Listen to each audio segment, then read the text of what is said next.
Mabuti na lang. Sinunod ko ang payo ng aking mga magulang na huwag ako masyado mag-iinom ng kape dahil masama sa aking kutis. Disin sana'y hindi ganito ang aking kutis. Kutis porcelana!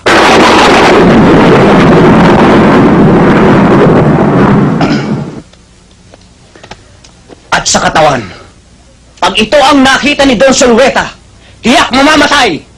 Si Richard Gomez sa inggit!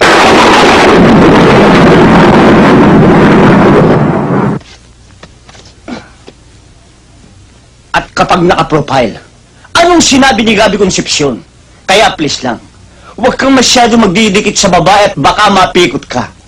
Dahil sa totoo lang, ikaw ang pinakamagandang lalaki sa balat ng lupa. Hayop ka talaga! Ang ganda mong lalaki!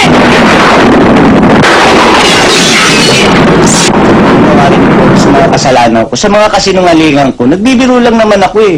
Kayo naman, hindi na kayo mabiro eh. Sige na, patawarin niyo na ako. Please.